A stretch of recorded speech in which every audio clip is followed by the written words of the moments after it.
চ্যাপ্টারটার নাম ছিল language and thought, কিন্তু খুব কম প্রশ্ন ডিরেক্ট ল্যাঙ্গুয়েজ থেকে এসেছে, তাই না? প্রথম প্রশ্ন কি বলেছে, dash is not considered sign of being gifted, কোনটা হবে? নট, এটা একটু মাথায় রাখতে হবে, ইজ নট।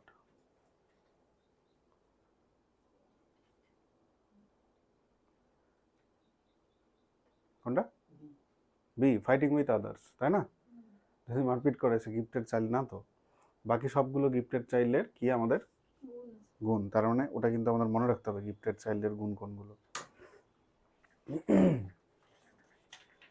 নেক্সট, আচ্ছা এখানে আমরা নাম লিখে দিই, এটা লিখে দিচ্ছি, তোমাদের ব্যাচ নাম্বার কত?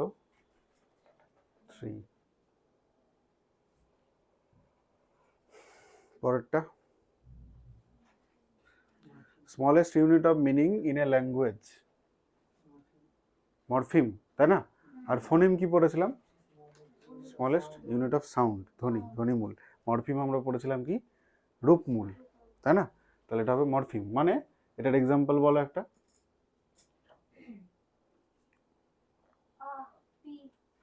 ওটা হচ্ছে ফোনিম, ওটার মানে নেই, শুধু উচ্চারণ আছে। আর আনহ্যাপি, একদম আনহ্যাপি, এটা তো একটা ওয়ার্ড, এটাকে যদি আমি ভাঙি, ভাঙতে ভাঙতে যতদূর পর্যন্ত ম্যাক্সিমাম, হ্যাঁ এই যে আন, এটার একটা নেগেটিভ মিনিং রয়েছে, যেখানে ইউজ হয় সেখানে নেগেটিভিটি আনে। আর হ্যাপি মানে তো আমরা জানি। তাহলে এই যে হ্যাপি এবং আন, এরা কি, সরি, এরা হচ্ছে কি, এরা মরফিম, বুঝলে?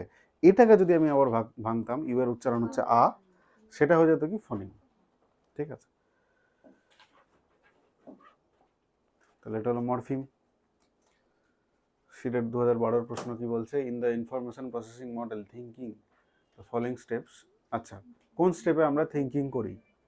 এখানটাতে আমাদের এমনি দেওয়া আছে পাজল ওয়েতে, এটাকে আমাকে অ্যারেঞ্জ করতে হবে। এর আগের দিন স্লাইডে ছিল এটা। প্রথমে কি করব? প্রি প্রসেসিং, প্রসেসিং এর আগের স্টেজটা প্রি প্রসেসিং। তাহলে সি, প্রথমে দেখবো সি কোথায় আছে, এখানে সি আছে, আর কোথাও সি আছে নেই, আর বাকি দেখারই দরকার নেই। যদি আমরা রিচেক করি, সি এর পরে কি বলেছে, ডি, ডি মানে ক্যাটাগরাইজেশন, একদম প্রথমে ইনপুট নিলাম, তারপরে প্রবলেমগুলোকে ক্যাটাগরি ওয়াইজ ভাগ করলাম, তারপরে কি আছে, বি আছে, বি মানে আমি অনেকগুলো রেসপন্স হবে, তার মধ্যে একটা রেসপন্স সিলেক্ট করে, তারপরে হচ্ছে এ মানে সেই রেসপন্সটাকে এক্সিকিউট করছি, তাই তো? তাহলে আমাদের কারেক্ট আনসার হচ্ছে কোনটা? সি। নেক্সট, এটা ফোনিম, উচ্চারণের কথা বলছে, তাই না? তাহলে যখনই উচ্চারণের কথা হচ্ছে, এটার তো টিএইচ, পিএইচ, সিএইচ এগুলোর তো কোনো মানে নেই, তাই না? তাহলে এটা কি, এটা হচ্ছে আমার ফোনিম।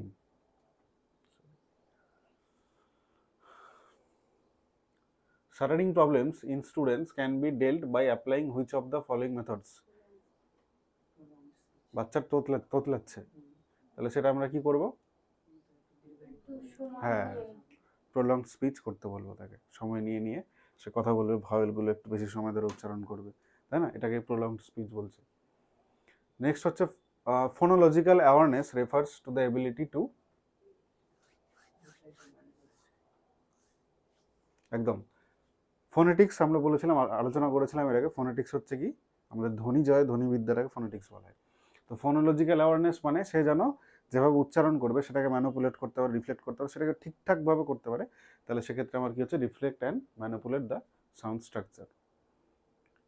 এই যে দেখো অপশান বিতে আছে স্পিক ফ্লুয়েন্টলি অ্যান্ড অ্যাকুরেটলি, এটা কিন্তু ফোনেটিক্সের সঙ্গে রিলেটেড নয়। কেন? তুমি যদি কথা বলো, উচ্চারণ যদি ভুল হয়, খুব বেশি ভুল না হয়, তাহলে সেটা নিয়ে ম্যাটার করে না।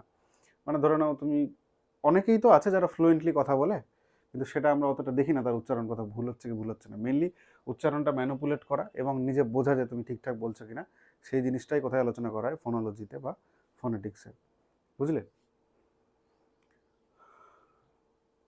7 number, fluency, elaboration, originality and flexibility. এই ফ্যাক্টরগুলো আমরা কোথায় দেখতে পাই? একদম ডাইভারজেন্ট থিঙ্কিং। বাকিদেরকে বলতে দাও তুমি হাইয়েস্ট পেয়েছো ডাইভারজেন্ট থিঙ্কিং, তাই না? ডাইভারজেন্ট থিঙ্কিং যারা করবে তারা তো অবশ্যই তাদের ফ্লুয়েন্সি থাকবে, এলাবোরেট করতে পারবে যে কোনো প্রবলেমকে, এবং তার মানে ভাবনার মধ্যে অরিজিনালিটি থাকবে, সে অন্য কারোর থেকে কপি করবে না। ডাইভারজেন্ট থিঙ্কাররা সাধারণত কপি করে না। ফ্লেক্সিবিলিটি তো অবশ্যই হতে হবে ডাইভারজেন্ট থিঙ্কারদের।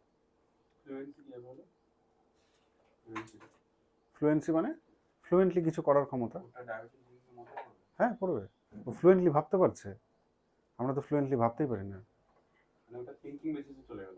হ্যাঁ মানে ফ্লুয়েন্সি তুমি যেভাবে বললে ওটা থিংকিং বেসিসে চলে গেল। আরেকবার বলো। মানে এই যে ফ্লুয়েন্সি এটা খালি মানে আমি যদি থিংকিং বেসিসে কি করি মানে জাজ করি তাহলে সেক্ষেত্রে ডাইভারজেন্ট থিংকিং আসছে। কিন্তু বাকি ট্যালেন্টও তো হতে পারে বলছি। হ্যাঁ ট্যালেন্টও হতে পারে। আমাদের এখানটাতে অনুযায়ী ডাইভারজেন্ট থিঙ্কিংই হচ্ছে, সব কিছু ডাইভারজেন্ট থিঙ্কিং এরই কি আমার মনে হচ্ছে খালি ফ্লেক্সিবিলিটিটাই ডাইভারজেন্ট থিংকিং এর মধ্যে, মানে যদি না অরিজিনালিটিও ডাইভারজেন্ট থিঙ্কিং এর মধ্যে। হ্যাঁ out of the box elaborate করতে পারে, ডাইভারজেন্ট থিঙ্কাররা ভালো এলাবোরেট করতে পারে। তোমার এখানে অপশানে কোনটা মনে হচ্ছে এই সবকটা কার মধ্যে থাকবে? ফ্লেক্সিবিলিটি খালি ডাইভারজেন্ট থিংকিং মনে হচ্ছে। আর আমি বলছি এগুলো কোনটার মানে কার কোন ধরনের স্টুডেন্টের এই সব কিছু থাকবে? লাস্টটা লিখলে তাহলে সি आंसर হবে, কিন্তু ফ্লুয়েন্সি তারপরটা মানে তারপরটা দেখলে ট্যালেন্ট হচ্ছে আমার এলাবোরেশন না ক্রিটিক্যাল থিংকিং এর মধ্যে পড়বে। আচ্ছা শোনো শোনো, আমাদের নর্মাল যে জ্ঞান, নর্মাল যে আর কি টার্মগুলো, তার থেকে সিডিপির টার্ম আলাদা হয়। তুমি ট্যালেন্ট হিসেবে ভাবছো তাই তোমাকে এরকম করেই ভাবতে হবে সিডিপিতে। এটাই তোমরা এখানে শিখছো যে আমাদের প্রথাগত যে ধারণাগুলো, যেমন প্রথম দিনই তোমাদের বলেছিলাম স্ট্যান্ডার্ড টেস্ট, ওরা জানে স্ট্যান্ডার্ড টেস্টকে আমরা কি করি মূলত প্রাধান্য দিই। সিডিপিতে স্ট্যান্ডার্ড টেস্টকে কি বলা হয়? খারাপ। কেন খারাপ বলা হয়?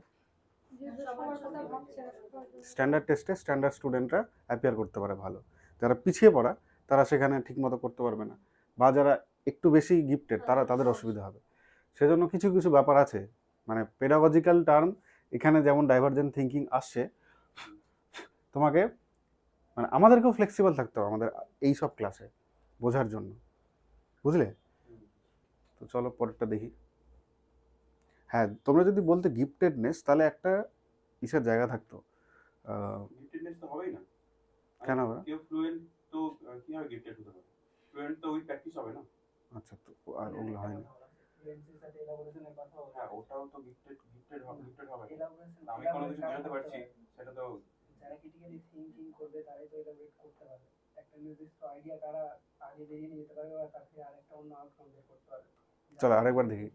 ওকে ওকে ফার্স্ট কোশ্চেনে যাই আমরা। দেখো বিইং গিফটেডের আমাদের যদি ইয়েগুলো দেখি কী কী ছিল, ক্রিয়েটিভ আইডিয়াস, তার মানে সে divergent thinker, plus novelty and expression, ওর এক্সপ্রেশন সবসময় কী হবে? নোবেল থাকবে, মানে কখনোই ও জেদাজেদি বা এই জিনিসপত্রগুলো করবে না, এবং নতুন নতুন জিনিসটা জানতে চাইবে, কিউরিওসিটি।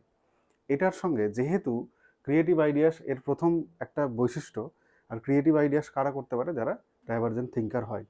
তো গিফটেডনেসের সঙ্গে ডাইভারজেন্ট থিঙ্কারের একটা মিল রয়েছে কোথাও না কোথাও গিয়ে, কিন্তু যখন আমরা এই ধরনের টার্মগুলো দেখে নিচ্ছি, যে ফ্লুয়েন্সি, এলাবোরেশন, অরিজিনালিটি, ফ্লেক্সিবিলিটি, এটা ডাইরেক্টলি রিলেটেড কার সঙ্গে? আমাদের ডাইভারজেন্ট থিঙ্কারের সঙ্গে। তো আমাদের অপশান এলিমিনেট করতে হবে। গিফটেডনেসও করতে পারতাম, আমরা করছি না কেন? কারণ আমরা ডাইরেক্টলি যে ফ্লেক্সিবিলিটি এটা ডাইভারজেন্ট থিঙ্কারের সঙ্গে রিলেটেড, বুঝলে?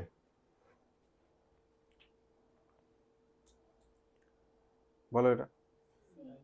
এটা তো C, out of the box divergent thinker ভাবতে পারে।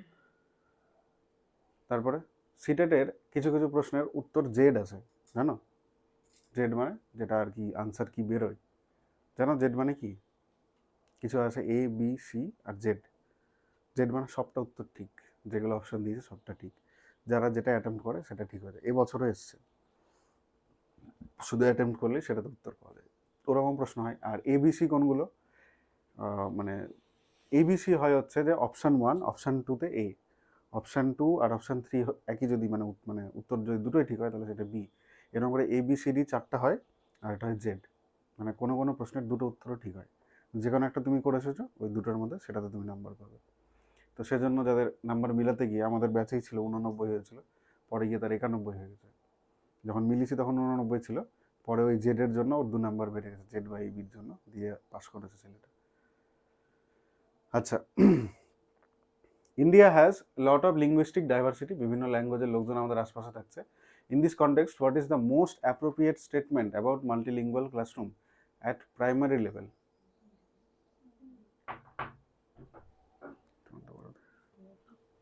প্রথম অপশন কি বলেছে, the schools should admit only those students whose mother tongue is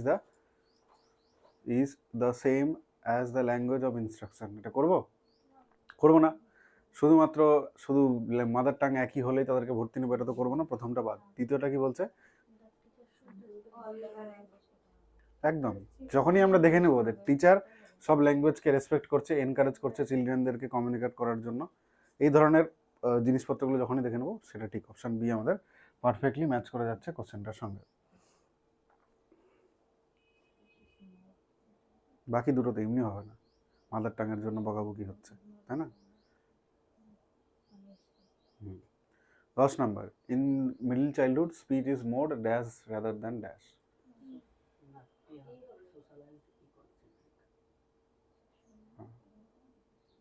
দেখো আমরা সিডিপি পড়িনি, যেমন এটা মনে হতে পারে না ম্যাচিওর ইম্যাচিওর, মনে হতে পারে। তো বেসিক্যালি যেহেতু এখানে পেডাগজিক্যাল কিছু টার্ম আমরা পেয়ে গেছি, যেমন কি বাচ্চারা ছোটোবেলায় কি করে, স্পিচটা কি হয়, মানে মিডল চাইল্ডহুডে, ছোটো থেকে যখন বড় হয়ে গেছে, আর্লি চাইল্ডহুডে ওদের কি ছিল, ওরা ইগোসেন্ট্রিক থাকে। তাহলে এই জায়গাটায় রাদার দ্যান ইগোসেন্ট্রিক, আর এই মুহূর্তে কেমন আছে, সোশ্যালাইজড আছে। তাহলে সোশ্যালাইজড ইগোসেন্ট্রিক অপশান কি হচ্ছে আমাদের, এ হচ্ছে, তাই না? আর এই যে এই জ্ঞানগুলো একটা টপিক পড়ে হয়নি, অনেকগুলো টপিক পড়ে ওদের হয়েছে। ওই জায়গাটাতে তুমি ডিফার করছো বা নতুন যারা ভর্তি হচ্ছে, ওটা অসুবিধা নেই, ওটা ধীরে ধীরে হবে। তারপরে আমরা যাই পরেরটাতে, 11।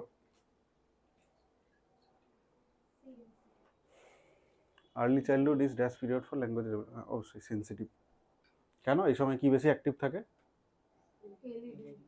এলএডি। এলএডির ফুল ফর্ম একদম, ল্যাঙ্গুয়েজ ড্যাশ থট প্রসেস।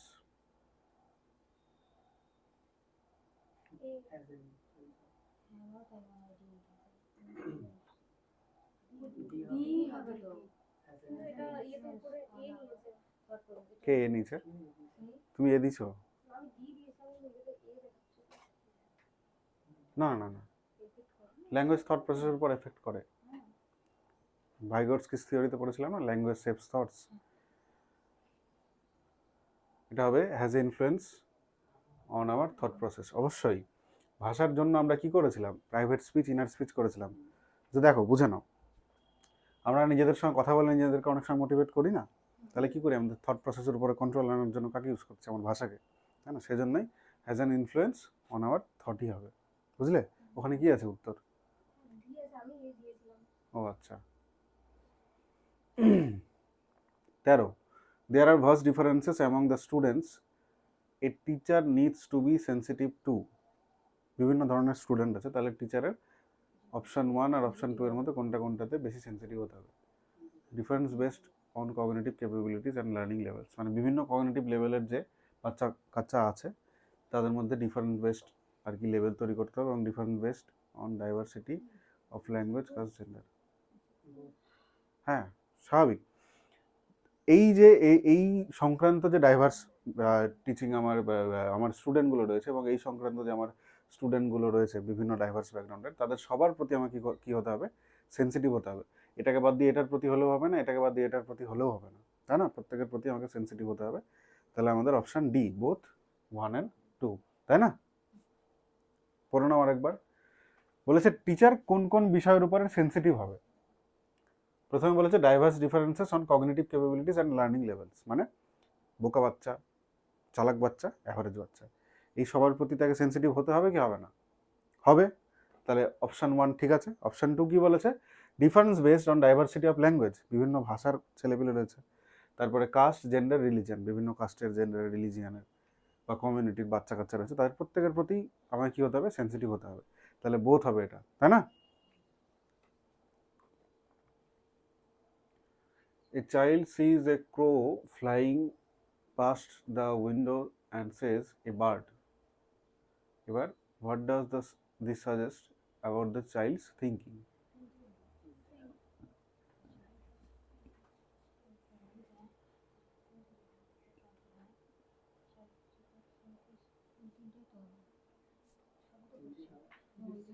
তিনটেই হবে, তাই না? ও কোনো ক্রো দেখেনি, বা ও বার্ড সম্বন্ধে আইডিয়া ক্লিয়ার আছে, তার মানে ওকে কেউ বলেছে যে যারা উড়ে যায় তারা কি হয়, পাখি হয়।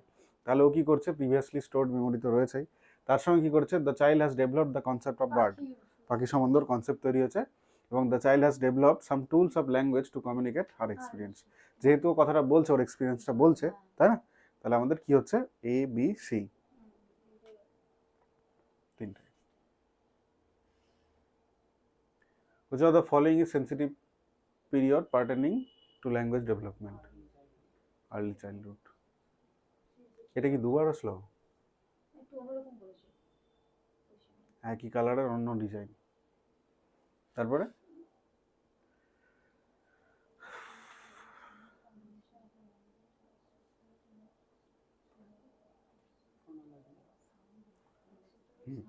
একদম যেখানে তুমি সাউন্ড দেখতে পাচ্ছ তোমার সেখানে তোমাকে কোন দিকে চলে যেতে হবে, এই সিমেন্টিক্স গ্রামাটিক্যাল এসবের দিকে তাকাতেই হবে না। সাউন্ড মানে কার সঙ্গে রিলেটেড, ফোনেটিক্স বা ফোনোলজির সঙ্গে রিলেটেড, তাই না? কোথায় phonological. LED was propose West Bengal TET 15, Noam Chomsky. BF স্কিনারের কি থিওরি ছিল, বিহেভিয়ারিস্টিক কি ছিল থিওরিটার নাম, মানে কি বলেছিল সে, ইমিটেট করে বাচ্চাটা, তাই না? পিঁয়াজের থিওরি মোটামুটি একটা আইডিয়া, ক্লাস করাতে করাতে যা যা বলেছি। লিটল সায়েন্টিস্ট, বাচ্চারা নিজে থেকে সবকিছু করতে চায়। ভাইগস্কিস থিওরি, সমাজের একটা প্রভাব থাকে বাচ্চার উপরে, তাই না? Okay. According to Lev Vygotsky, language and thought,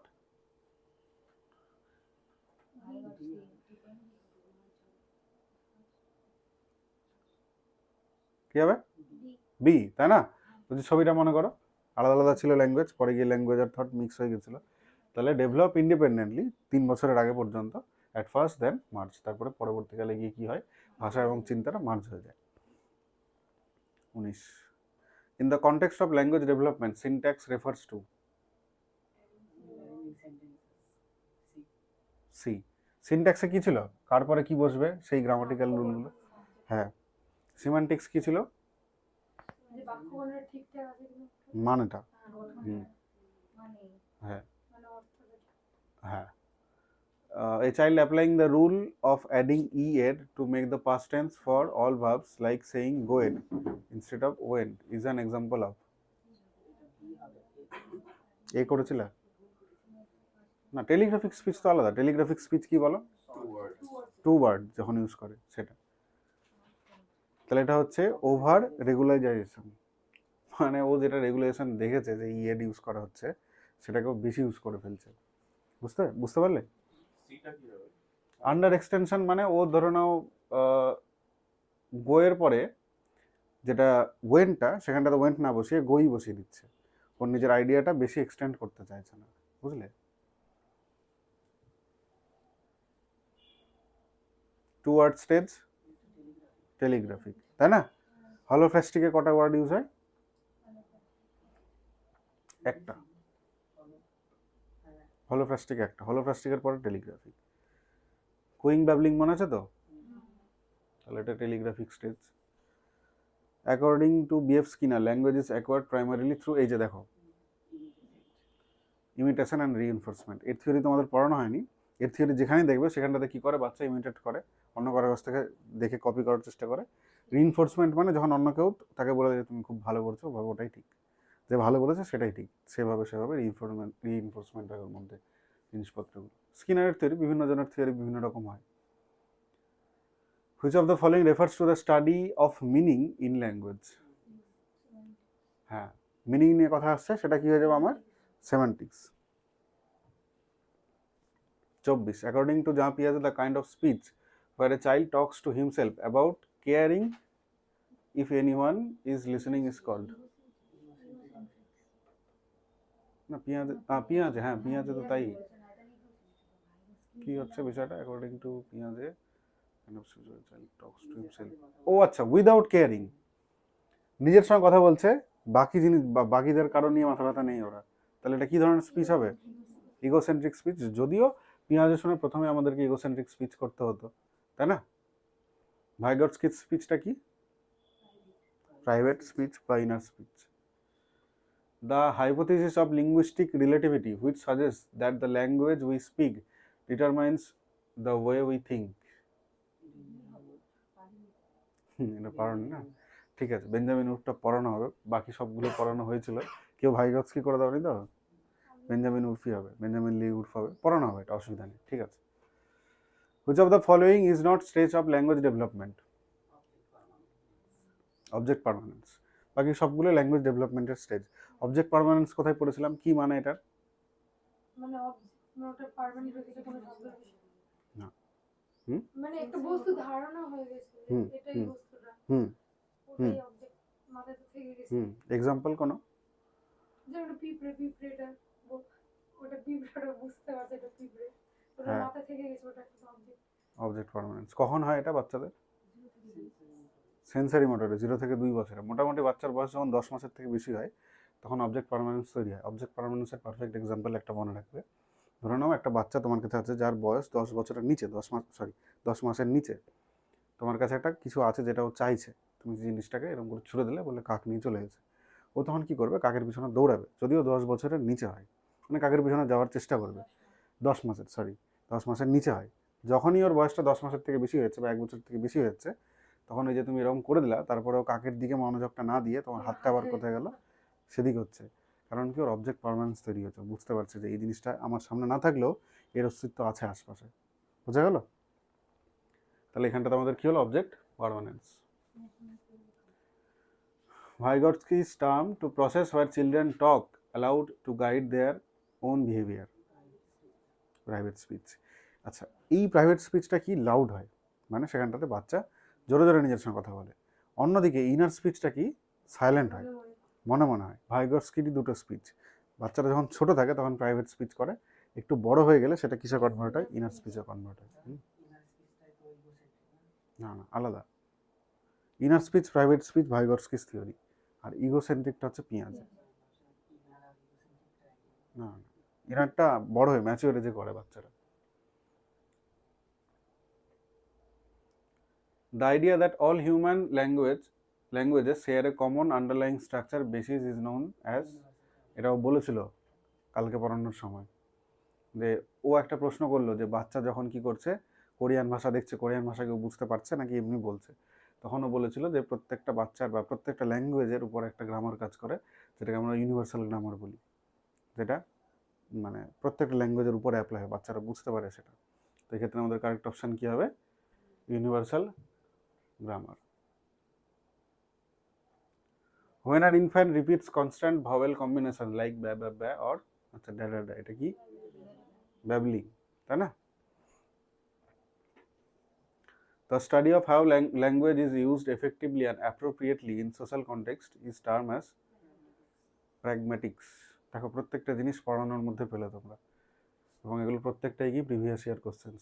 দেখি সাবমিট করে 30-এ 30 পেলে সবাই খাওয়াবে আমাকে।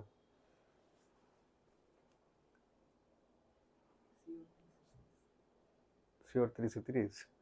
বাহ, 30-এ 30, ঠিক আছে।